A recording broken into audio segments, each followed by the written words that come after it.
다시 한번 우리 서로를 축복하며 인사했으면 좋겠는데요. 이 땅을, 우리 가정을 천국으로 만드는 세 마디가 있다고 했습니다. 그 세 마디로 그렇게 인사했으면 좋겠습니다. 사랑합니다. 감사합니다. 미안합니다. 5월 한 달 서로를 향한 그런 사랑의 고백이, 또 감사의 고백이, 그리고 한국 사람이 잘 못하는 게 먼저 미안하다라고 하는 말을 잘 못한다고 하잖아요. 그래서 먼저 화해의 손을 내밀고 또 용서의 그렇게 고백이 있는 그런 한 달이 되길 원합니다. 지난 부활절을 지나면서 우리 교회 앞마당에서 어린이들 드림힐 페스티벌이라고 하여서 어린이들 축제가 있었습니다. 그 평상시에 늘 시꺼먼 차들만 세워져 있었는데, 그래서 또 우리 교인들 말고 주일 예배 전에 다른 데서 세우면은 주일날 차량 문제 때문에 분쟁이 일어나니까 또 토요일이 되어지는 그 앞에다가 그렇게 줄을 매서 다른 차들 못 세우게 하기도 하고 그런 공간인데, 그 토요일날 그 모든 것을 다 걷어내고 그 앞에서 아이들이 놀 수 있는 놀이시설 갖다 놓고 하니까 이 동네의 아이들이 다 올라와서 이곳에서 노는 겁니다. 모습을 보면서 얼마나 그렇게 흐뭇하고 또 아이들이 얼마나 좋아하는지. 그래서 우리가 때때로 중요한 것들을 잃어버리고, 과거에는 아이들이 그렇게 마당에서 뛰어놀고 골목에서 뛰어놀고 그 모든 공간이 아이들이 뛰어놀던 공간이 아닙니까? 그런데 편리를 위해서 차를 사고 또 물건을 사다가 세워놓고 그러면서 정작 사람이 뒤로 밀려나게 되었던 일들이 얼마나 많이 있습니까? 그 중심의 일들을 우리 가운데서 다시금 회복하며 특별히 우리 사랑하는 자녀들 그렇게 마음껏 축복하는 그런 어린이날, 어린이 주일이 되길 원합니다. 이 어린이라고 하는 말을 우리나라에서 가장 먼저 썼던 사람이 누구인가? 물론 그 전에도 성경에 보면 어린이들을 축복한 주님의 말씀이 있습니다만, 어린이라고 하는 말을, 우리말을 가장 먼저 사용했던 사람이 있습니다. 1920년 그 개벽이라고 하는 잡지에 잭골의 잡물이라고 하는 사람이, 이 잭골이라고 하는 말은 서울의 제동을 말하고, 그리고 잡물이라고 하는 것은 잔물결, 작은 물결이라고 하는 말인데, 한자로 소파, 자기의 호를 그렇게 표현했던 거죠. 바로 소파 방정환 선생이 어린이라고 하는 말을 우리나라에서 가장 먼저 사용했다고 합니다. 그 전까지는 아이들이 특별한 이름을 가지고 부르지 않았잖아요. 그냥 지나가는 아이들을 야 이렇게 부르고 자 이렇게 부르고, 그렇게 올라, 그 아새끼 뭐 그렇게 함부로 대하고 함부로 부르지 않았습니다. 그런데 그 아이들을 존귀히 여기면서 높여서 어리신 분이라고 하는 의미로 어린이라고 불렀던 거죠. 이제는 모두가 다 사용하는 말이 되어졌는데, 그 아이들도 존귀한 존재이고 하나님의 형상을 담은 존재이고 오늘 우리가 배워야 할 것들이 있는 사람들이다라고 하는 것을 깨달으면서 그 아이들을 향해서 어린이라고 그렇게 부르게 되어졌던 겁니다. 이 소파 방정환 선생이 쓴 어린이 예찬이라고 하는 글에 보면 이런 구절이 있습니다. 마른 잔디에 새풀이 나고 나뭇가지에서 새움이 돋는다고 가장 먼저 기뻐 뛰는 이가 어린이시다. 봄이 왔다고 종달새와 함께 노래하는 이도 어린이고, 꽃이 피었다고 나비와 함께 춤을 추는 이도 어린이다. 별을 보고 좋아하고 바다를 사랑하고 큰 자연의 모든 것을 골고루 좋아하고 진정으로 친애하는 이가 어린이요, 태양과 함께 춤추며 사는 이가 어린이시다. 그들에게는 모든 것이 기쁨이요, 모든 것이 사랑이요, 모든 것이 친한 동무가 된다. 자비와 평등과 박해, 환희와 행복, 이 세상의 모든 아름다운 것만 한없이 많이 가지고 사는 이가 어린이시다. 어린이의 살림, 그것 그대로가 하늘의 뜰이며 우리에게 주는 하늘의 계시이다. 순수한 모습으로 그 아이들의 뛰어노는 모습들만 보아도 그 속에서 하나님이 주시는 영감이 있잖아요. 요사이 우리 정현숙 권사님이 쓴 나쁜 마음이 커져서 배가 터져요 라고 하는 책이 있더라고요. 그래서 선물로 주셨는데 한동안 꼽혀 있다가 근래 다시금 읽으면서 그것이 감동이 되어지는 겁니다. 어린아이들이 순수한 눈으로 그렇게 세상을 보고 있는 그대로 말하고 그 속에 어른에게 깨우치게 하는 말들이 담겨져 있는 것 아닙니까? 우리가 어른이 되어지고 세상의 다른 것들로 인하여서 더 쉬워지면서 보지 못하는 것들을 아이들이 보는 경우가 얼마나 많이 있습니다. 오늘 본문은 아이들을 통하여서 어른들에게 주는 교훈을 기록하고 있습니다.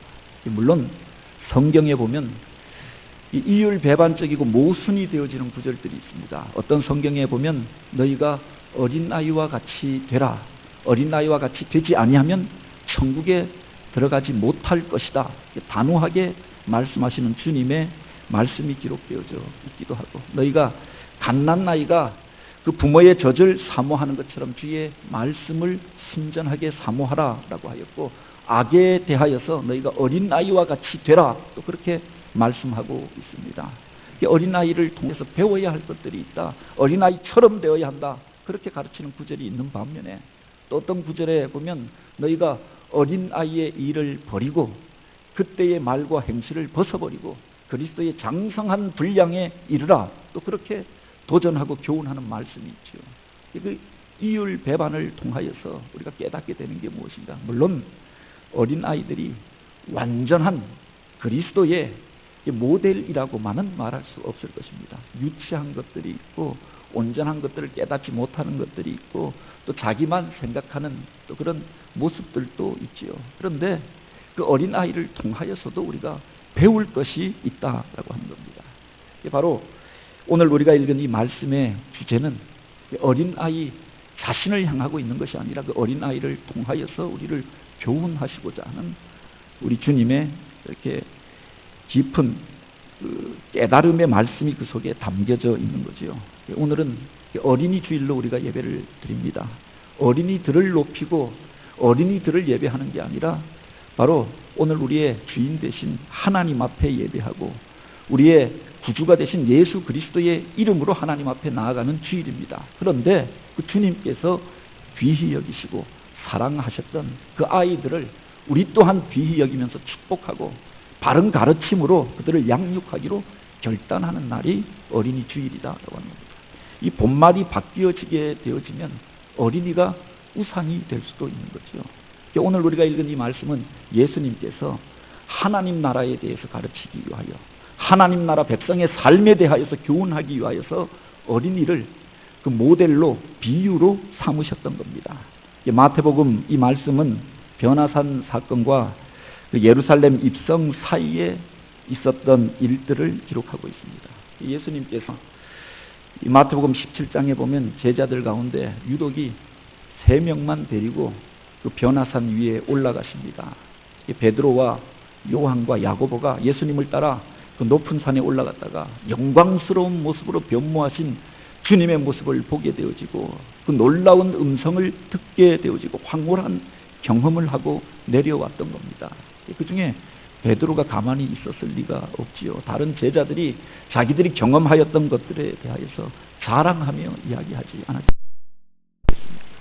이것이 또한 기폭제가 되어져서 그 은혜를 나누고 그래서 더 깊은 은혜들을 사모하면서 그렇게 기도하였던 것이 아니라 서로 간에 분란거리가 되어졌다라고 합니다. 한 사람이 은혜 받고 와서 그것을 자랑하니까 시기하고 질투하는 일들이 있었고 놀라운 체험을 하였던 사람들이 자신들이 무슨 대단한 사람이 된 것처럼 그것을 의시되고 사람들 앞에 내세우게 되었다고 합니다. 그래서 다른 제자들이 예수님 앞에 와서 이 질문을 하게 되었던 겁니다. 그때에 제자들이 예수께 나와 이르되 천국에서는 누가 크니까? 우리들 가운데 누가 큰 자입니까? 누구는 주님 따라서 그 높은 산까지 올라갔다 왔으니 우리가 주님 앞에 사랑받는 자다, 우리가 주님의 측근이 되어졌다고 자랑합니다. 놀라운 경험을 가지고 자기가 큰 자라고 자랑합니다. 세상에서도 사람들이 모이면 언제나 그게 중요하잖아요. 서열이 중요하고 누가 크냐 누가 높으냐 이게 중요한 겁니다. 많은 사람들이 모이게 되어지면 의전을 어떻게 하느냐, 이게 그 행사를 성공시키는 요인이라고 이야기합니다. 높은 사람을 높은 자리에 앉고 그리고 낮은 사람을 낮게 대우하는 것, 이게 세상의 이치지요. 어디 가서든 바로 그 서열을 바로 세우는 게 중요한 겁니다. 제가 처음 전담 전도사가 되어졌을 때 한 교회에서 사무총회를 준비하면서 이제 큰 실수를 하였는데, 이게 뭐냐, 우리 장로님들 서열을 바꾸어 놓았던 겁니다. 가나다 순으로 이렇게 넣었다가 그것 때문에 당회가 열리고 누가 바꿨냐, 담임 목사가 시켰냐. 그래서 저는 뭐 서열을 모르니까 누가 앞이고 누가 뒤인지 모르니까 가나다 순으로 적었다가 우리 장로님들한테 큰 혼이 났던 적이 있습니다. 서열이 중요하잖아요. 그런데 어떤 사람들은 나이가 많은 사람이 위라고 이야기하고, 많이 배운 사람이 위라고 이야기하고, 재산이 많은 사람이 위라고 하고, 또 세상 가운데서 무엇을 더 많이 가진 것이 위라고 이야기합니다. 제자들 가운데서도 하나님 나라 운동을 한다고 하는 그 사람들 가운데서도 이런 분란과 이런 갈등이 있었다고 하는 겁니다. 누가 위냐, 누가 앞이냐, 누가 크냐, 누구 서열이 앞서느냐 가지고 주님 앞에 나와서 질문을 던졌던 거죠. 그때 주님께서 그들에게 주셨던 말씀이 바로 이 구절입니다. 예수님께서 뜬금없이 그들 가운데서 가장 어린 아이 하나를 앞으로 불러 세우시더니 이렇게 말씀하시는 겁니다. 이르시되 진실로 너희에게 이르노니 너희가 돌이켜 어린 아이들과 같이 되지 아니하면 결단코 천국에 들어가지 못하리라. 오늘 우리들 가운데 어린 아이들을 통하여서 배워야 할 것이 있다라고 하는 겁니다. 어린 아이와 같이 되는 것이 무엇인가? 어린 아이와 같이 되어져야 오늘 우리가 천국에 들어갈 수 있다라고 말씀하셨는데, 어린 아이 같이 된다고 하는 게 대체 무슨 말이냐라고 하는 겁니다. 여기에 이 어린 아이라고 하는 말은 원어로 보면 파이디온이라고 되어져 있습니다. 어린 아이들 중에서도 가장 작은 아이들, 보통 7살 미만의 갓난 아이들을 가르쳐서, 이번에 우리 교회에서 아기교실을 합니다만 아기 교실에 들어갈 수 있을 정도의 아이들을 가르쳐서 파이디온이라고 이야기합니다. 이 뒤에 보면 이것과 상응하는 말로 주님께서 이 소자 하나에게 라고 하는 말이 나오는데, 그 소자라고 하는 말은 미크론이라고 하는 말입니다. 작은 것 중에 더 작은 것을 말하는 거지요. 보통 우리가 작은 것을 말할 때는 미니 사이즈다라고 이야기합니다. 그런데 그 미니 사이즈보다 더 작은 게 뭐냐? 마이크로라고 하는 말이 있습니다. 이 마이크로라고 하는 말이 미크로라고 하는 말에서 나왔는데, 성경에 보면 그것을 소자라고 또 말하고 있는 겁니다.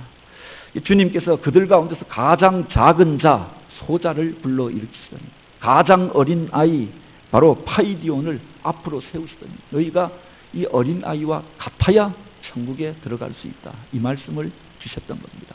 그것을 통해서 우리가 깨달을 수 있는 것이, 천국이라고 하는 것은 우리가 대단한 것들을 통하여서 이 땅 가운데서 시작된다고 생각합니다. 그런데 주님께서 계속 반복하여서 하시는 말씀이 있습니다. 천국은 겨자씨 한 알과 같으니, 천국은 그렇게 누룩과 같으니 눈에 보이지도 않고 그 작은 것들로부터 천국이 시작되어지고 천국의 기쁨과 능력이 나타나게 된다라고 하는 겁니다. 어린 아이와 같이 연약한 자를 통하여서 그 천국이 시작되어진다라고 하는 거죠. 우리는 무슨 위대한 사람, 대단한 사람들을 통해서 하나님의 능력이 나타나고 하나님의 영광이 나타날 것이라고 생각합니다. 그런데 사실은 그 위대한 사람도 작은 자가 커서 큰 자가 되어졌던 것 아닙니까? 연약한 자가 훈련받고 연단받고 교육되어져서 위대한 사람이 되어졌던 거죠. 그래서 우리가 어린 아이들을 볼 때 그 속에 담겨져 있는 하나님의 비전을 보는 게 필요하지 않습니까? 약한 자가 강국을 이루고 적은 자가 천을 이루는 것, 이 비전에 대하여서 성경은 반복하여 이야기합니다. 결국 1000명이 모이는 교회도 작은 자 한 명 한 명이 모여서 천을 이루게 되어지고, 작은 나라들이, 작은 사람들이, 약한 사람들이 연합하여서 강한 군대를 이루고 강한 나라를 이루게 되어지는 거죠. 큰 것만 우리가 구하고 위대한 것만 구하다 보면 이 작은 것들을 놓칠 수가 있는 겁니다. 거대한 우주도 작은 것들, 원자와 분자가 모여져서 거대한 우주를 이루게 되어지는 거죠. 큰 나무도 작은 씨앗 하나가 자라서 커가게 된다라고 하는 겁니다. 오늘 우리들 가운데서 작은 것들을 소중히 여길 때 큰 일들을 행하게 되는 줄 믿으시기 바랍니다. 이 땅 가운데 오셨던 예수님도 위대한 자로 하늘 가운데서 그냥 우리 가운데 임하셨던 것이 아니라 어린아이의 모습으로 그렇게 베들레헴 마국간에서 그 구유 가운데서 이 땅 가운데 오셨던 것을 우리가 잘 알고 있습니다. 그 자라는 과정을 통하여서 그 장성한 분량에 이르게 되어지고 천국 복음을 전하게 되어지고 오늘 우리의 구원을 이루게 된 줄 믿으시기 바랍니다. 작은 아이들을 통하여서 하나님이 행하실 비전을 바라보며 그 작은 것들을 소중히 여기는 그 마음 속에 바로 천국이 시작되어짐을 믿으시기 바랍니다. 뿐만 아니라 이 어린 아이들을 통해서 우리가 배울 수 있는 것이 그 어린 아이들은 낮은 마음, 낮은 눈을 가지고 있다라고 하는 겁니다. 이따금 그 시골에 있는 그 고향 학교에 가보고 고향 교회에 가보고 어렸을 때는 그 교회 마당이 그렇게 넓었습니다. 깡통 차기도 하고 고무줄 놀이도 하고 물론 고무줄을 끊는 역할을 했는데 그리고 뭐 거기서 그물 그어놓고 오징어 놀이도 하고 고구려 신라 백제 뭐 그런 놀이도 하고 별것을 운동 그 교회 마당에서 다 했던 겁니다. 지금을 가서 보면은 차 한 서너 대 정도 쏠 수 있는 그런 공간인 겁니다. 그때는 그게 왜 그렇게 넓어 보이는지. 고향 초등학교에 가보면은 그때는 그 운동장이 진짜 광대하다고 생각하였는데 지금 가서 보면은 그렇게 작기 이를 데가 없는 겁니다. 어린아이의 눈으로 보면은 그 모든 것들이 크고 대단하게 여겨졌던 거죠. 처음에 우리 아이를 데리고 이렇게 꽃이 피는 들판에 소풍을 가면 아이가 감탄을 하는 겁니다. 꽃 하나에도 감탄을 하고 그렇게 바람에 흔들리는 나무 이파리 하나를 보고도 놀라고 우와 아빠 저거 봐 저거 봐 작은 잠자리 하나 날아가는 거 나비 하나에 감동받고 그러는 겁니다. 어린아이들의 눈이 그만큼 낮기 때문이 아닙니다. 우리가 뭐 대단한 것들을 보고 큰 것들을 보고 난 다음에는 그런 것들은 별것이 아닌 것으로 여기잖아요. 낮은 마음들을 가지고 있다라고 하는 겁니다.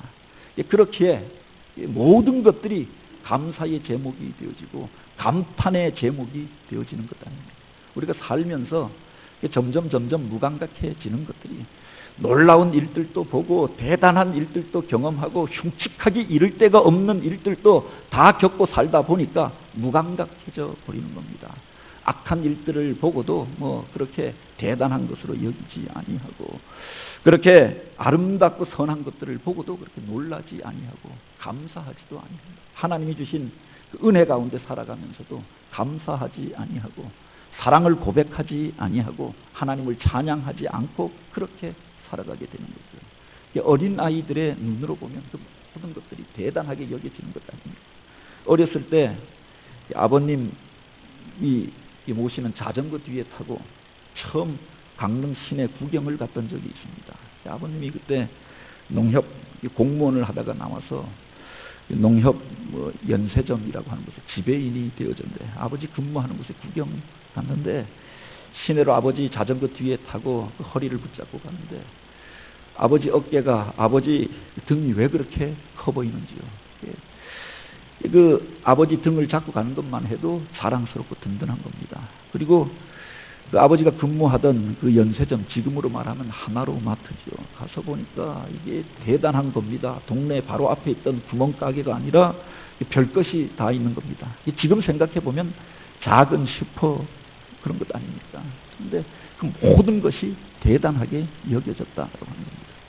어린아이와 같이 아니하면 작은 것의 소중함들을 깨닫고 그 속에서 감사하지 아니하면 바로 너희가 하나님께서 아무리 놀라운 것들을 우리에게 허락하여 주시고 누리게 되었다고 할지라도 그 감사를 잃어버린 채 기쁨을 잃어버린 채 무감각한 모습으로 살게 되지 않겠습니까? 특별히 어린아이들을 보면은 그렇게 자기의 연약함을 알기 때문에 자기 부모를 의지하잖아요. 부모가 없으면 살 수 없을 것처럼 생각하는 겁니다. 5월 달에 무슨 놀이시설에 가서 보면은 그렇게 마치 세상의 모든 것을 다 잃어버린 것처럼 통곡하고 우는 아이들을 볼 때가 있습니다. 모두가 다 즐거워하고 아이스크림을 빨고 솜사탕을 들고 그렇게 달려가는데 어떤 아이가 한 구석에서 울고 있는 겁니다. 왜 울고 있느냐? 한쪽 손에는 솜사탕 들고 한 손에는 아이스크림 들고 있는데 왜 그렇게 통곡하고 울고 있습니까? 정작 중요한 그분 엄마를 잃어버리고 그 부모를 잃어버렸던 거죠. 그것 붙잡고 있느라고 엄마 손을 놓쳐버렸는데 엄마가 어디로 간지 알지 못하니까 통곡하고 우는 겁니다. 아이스크림을 주고 달래어도 바로 진정이 되어지지 않는 게 그분이 없으면, 그 부모가 없으면 내가 살 수 없는다라고 그렇게 생각되어지니까 그 절망감에 휩싸여서 통곡하면서 울게 되어지는 거죠. 오늘 우리가 어린아이와 같이 되어진다라고 하는 말이 무슨 말인가? 하나님이 없이는, 하나님 아버지가 없이는 우리가 살 수 없는 존재다라고 하는 것을 깨닫고 주님을 의지할 때 그 주님의 능력을 힘있게 되어지고 주님이 주시는 그 기쁨과 천국의 그 놀라운 복을 누리게 된다라고 하는 이 말씀이 아닙니까? 바로 나를 간절히 찾는 자가 나를 만날 것이요, 나를 사랑하는 자를 나도 사랑하리니 내가 저를 만나 주리라 라고 하였습니다. 세상에 다른 것들로 인하여 가득 채워져 있고 이미 그렇게 내가 모든 것을 가졌다고 생각하고 나 혼자 서서 살 수 있다고 생각하는 사람이 하나님을 찾을 리가 없겠지요. 자기의 연약함을 아는 자가, 자기의 낮음을 아는 자가 하나님을 의지하게 되는 것 아닙니까? 예수님이 탄생하신 베들레헴에 가면은 예수 탄생 교회라고 하는 곳이 있습니다. 교회 자체는 크게 지어져 있는데 예수님이 탄생한 그곳으로 가는 바로 이른바 겸손의 문이라고 하는 것이 있습니다. 원래는 아마 그 문이 위로 보면은 크게 아치형으로 지어졌던 것 같습니다. 그래서 황제가 오면 말을 타고 그렇게 그 안에 들어가서 예수님께서 탄생하신 그 자리를 그렇게 실컷 보고 갔다고 하죠. 그래서 그 이후에 이것은 주님을 예배하는 자세가 아니다라고 해서 문을 작게 만든 겁니다. 몇 번에 걸쳐서 더 작게 하여 지금은 문이 성전은 크게 지어져 있는데 그 성전에 들어가는 문은 이렇게 작게 되어져 있는 겁니다. 높이가 1m 한 20 정도.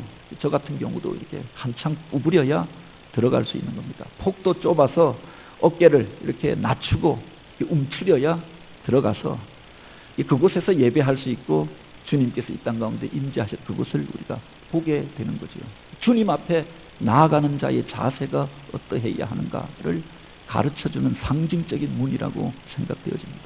천국에 들어가는 문이 그렇다고 하잖아요. 이렇게 작고 좁은 문이라고 이야기를 하는 겁니다.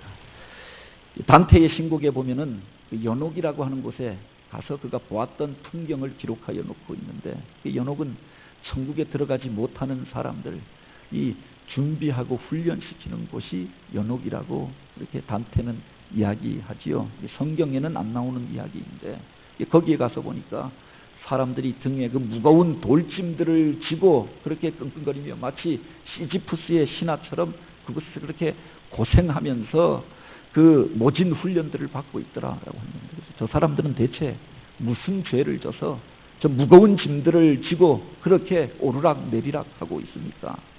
천사가 이야기하는 것이 이 세상에서 교만하여서 다른 사람 앞에 단 한 번도 머리를 숙여본 적이 없고 허리를 굽혀 본 적이 없어서 천국에 들어가려고 하면 그 좁은 문을 통과해야 하는데 들어갈 수 없는 상태이기 때문에 이곳에서 저렇게 훈련시키고 있다. 허리를 굽히는 훈련을 시키고 있다. 그렇게 이야기하여 주더라는 겁니다.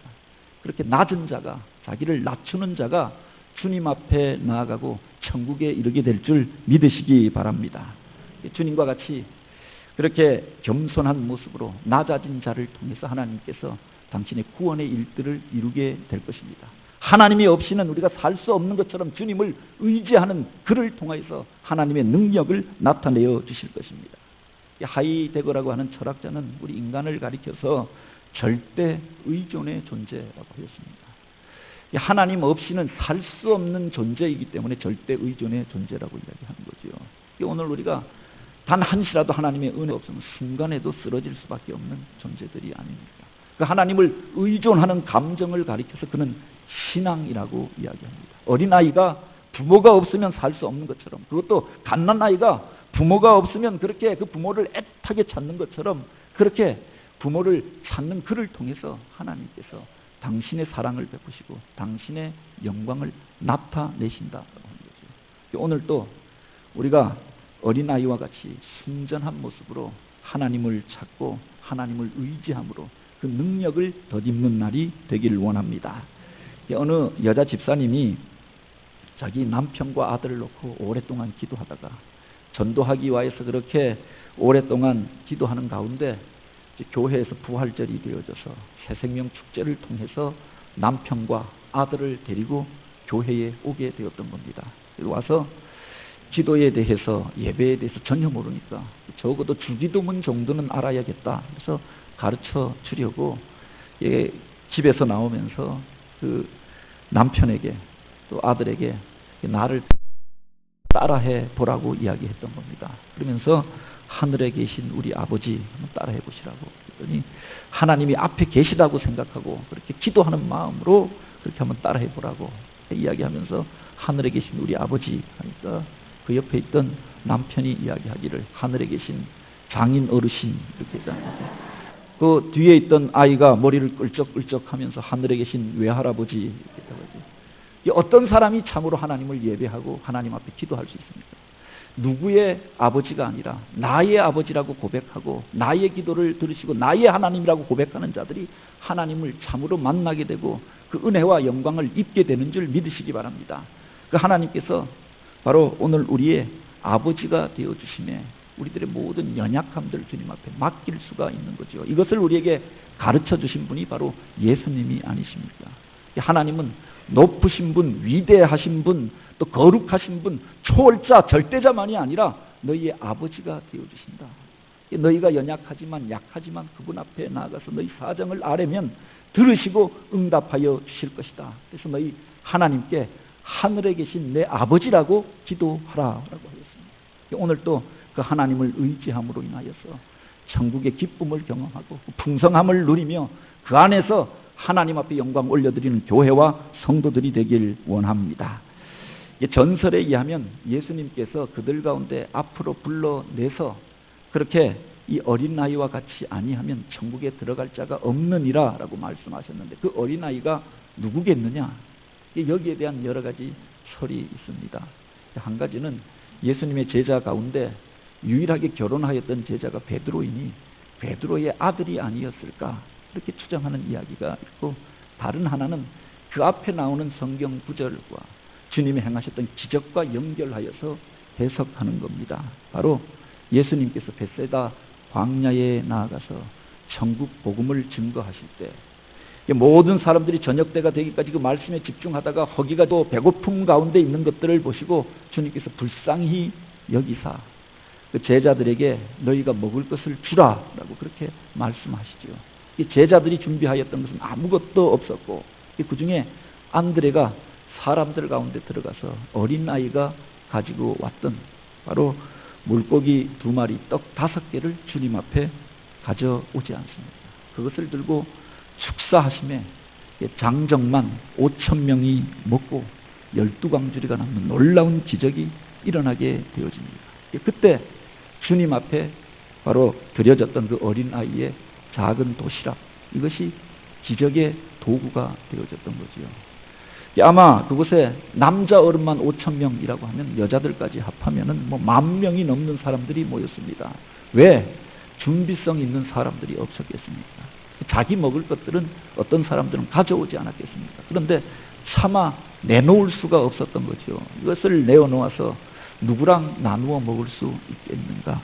그래서 내어놓지 못하고 혼자 먹을 자리들을 찾지 않았겠습니까? 아니, 내어놓는다고 하여서 이게 누구 입에 붙이겠는가? 그렇게 생각하였겠죠. 그런데 어린아이가 주님을 믿고 순수하게 순전한 마음으로 주님을 의뢰하는 마음으로 자기가 가진 모든 것을 주님 앞에 드렸던 겁니다. 이것이 기적의 씨앗이 되어졌던 거지요. 그 아이를 주님께서 앞으로 불러내셨다라고 합니다. 어떤 사람이 천국의 기적을 이루고 천국의 놀라운 일들을 이루어가며 천국을 경험하고 그 속에서 하나님 나라의 일들을 이루어갈 것인가? 순수한 마음으로 주님을 의지하는 그가, 겸비하여서 주님을 의뢰하며 맡기는 그가, 그를 통하여서 하늘의 놀라운 기적이 일어나게 될 것을 말씀하셨던 거죠. 이 본문에 보면 주님께서 그렇게 말씀하십니다. 너희가 돌이켜 어린 아이들과 같이 되지 아니하며, 지금 그들이 그 어린 아이의 마음을 잃어버리고 있었던 거죠. 세상의 다른 것들로 인하여 감투와 자리로 인하여서 서로를 향하여서 경쟁하고 싸우고 있었고, 세상의 다른 것들로 인하여 자기가 경험하였던 것, 가지고 있었던 것, 소유로 인하여서 자랑하면서 서로의 높음을 경쟁하고 있었고, 그래서 하나님이 기뻐하시는 모습이 아니라 세속적인 모습으로 변질되어져가는 예수님의 제자들의 모습을 보면서 너희가 돌이켜 어린아이와 같이 아니하면 결단코 천국에 들어가지 못하리라. 바로 이 말씀을 주셨던 겁니다. 오늘 우리가 돌이켜야 한다라고 하는 거죠. 이 어린아이가 누구인가? 물론 전설에 의하면 초대교회의 사도시대 이후에 놀라운 부흥의 시대를 이끌어갔던 속사도 시대에 바로 안디옥 교회의 주교요 신앙의 지도자였던 성 이그나티우스가 되어졌다라고 이야기를 하지요. 순수한 마음으로 주님 앞에 나왔던 그 아이, 자기가 가지고 있었던 작은 도시락, 주님을 온전히 의지하며 드렸던 그 아이, 그리고 이제 하나님 앞에 겸비하여서 하나님의 능력을 구하였던 그 아이를 통하여서 이 기적이 일어나고 그 속에서 주님이 기뻐하시는 교회가 세워지고 복음이 전파되어졌던 거죠. 오늘 우리 시대 가운데 왜 이런 기적이 그쳐지게 되어졌는가? 그 순수한 믿음을 우리가 잃어버린 것은 아닌가? 순전히 주님을 의지하는 그런 믿음을 우리가 잃어버린 것은 아닌가? 오늘 우리가 그렇게 겸비하여서 주님 앞에 나아가 주님만을 바라보는 그 신앙들을 우리가 잃어버린 것은 아닌가? 어린이 주일을 지나면서 어린 아이들을 통하여서 교훈을 얻고 그 순수한 신앙을 회복하며 그 믿음으로 사랑하는 이들을 축복할 수 있는 저와 여러분이 되어지길 주님의 이름으로 축복합니다. 같이 기도드립니다.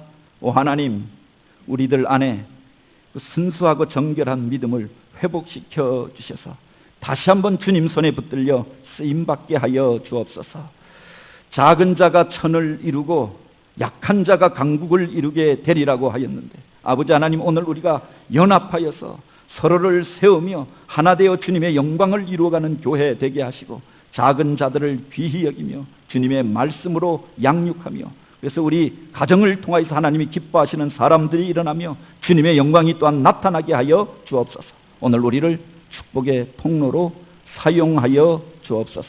말씀의 주인 되신 예수님의 이름으로 기도드립니다.